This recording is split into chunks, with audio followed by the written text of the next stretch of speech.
That's the book I'm reading right now. I'm going to get to it in a minute. So hold on. I'm going to grab something.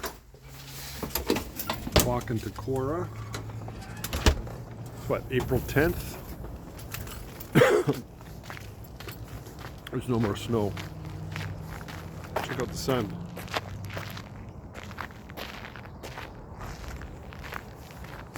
We had an eclipse the other day. Exciting news. Anyways, I want to talk about that book I just showed you, but let me get to that towards the end of this video. I want to talk about books in general and how they've affected me and how they've affected many others. Books are important, you know. They're sources of information. I like to read. I like to read a lot of autobiographies and history books, and I'm not a big fan of novels. I've read very few in my day. You know, I've read Lord of the Rings. I love that one. I've read a few others, just a handful. I have this thing when I'm reading a book. If the author is making up stuff, I can tell.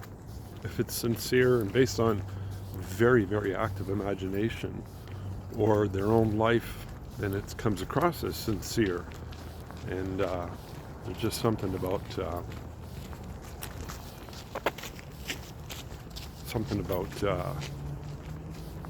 stories that are made up that just doesn't click with me.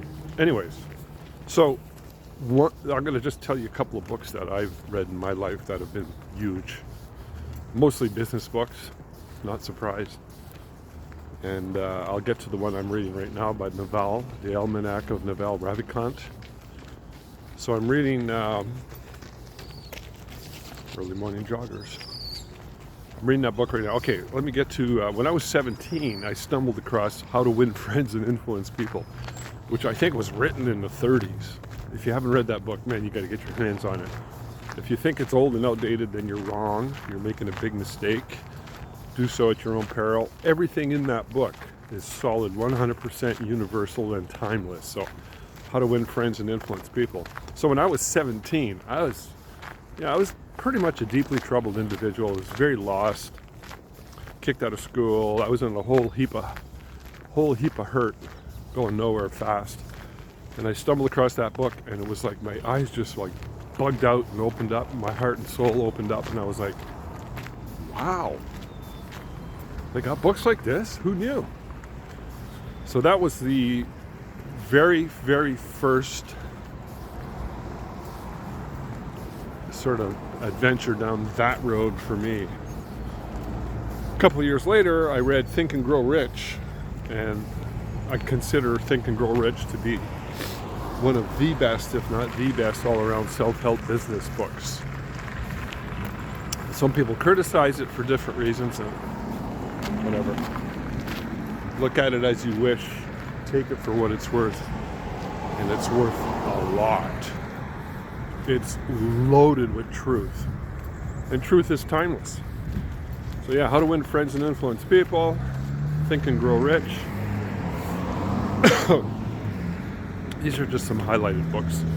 A book that I found in, I think, 1987, 88 was called The Road Less Traveled by Scott Peck. Amazing book. Often quoted, the first line in the first chapter and the first page is, "Life is difficult. What a truth." And he goes from there. The guy's a psychologist. And it's a really, really good read. So somewhere in the 90s, after I got married, I stumbled into Dan Kennedy, and I read his book called, he's written many books, but the one that really stood out for me was How to Make Millions with Your Ideas. And I always liked that book, just as good, solid, no BS foundation for business truths. And by the way, Tim Ferriss, you know, the guy who wrote the 4-Hour Work Week, credited, there's 3 books in the back of that book where he says these people really influenced me, and he mentioned Dan Kennedy's book, How to Make a Million with Your Ideas, as one of them. Another book that I read around the same time is a book about 1998. It was right after I read Dan Kennedy. It was called How to Growing Your Business by Paul Hawken. This guy's amazing. If you can get your hands on that book, I don't know if you can find it, but it's, again, timeless.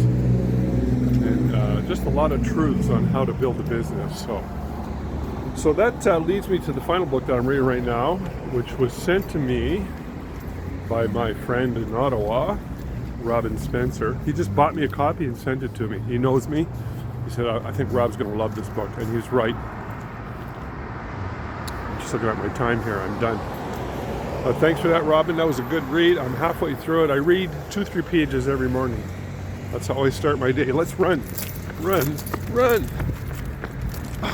Crossing Barry Down.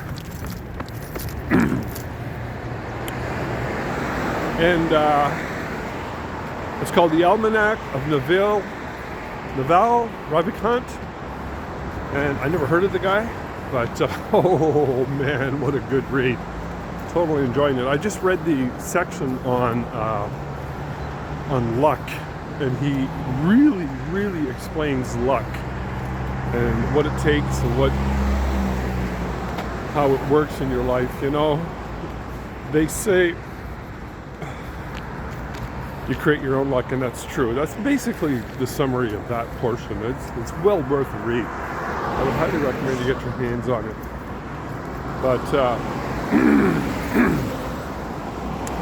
he's saying that become really good at what you do, and people will seek you out. Luck will find you. One step before that, and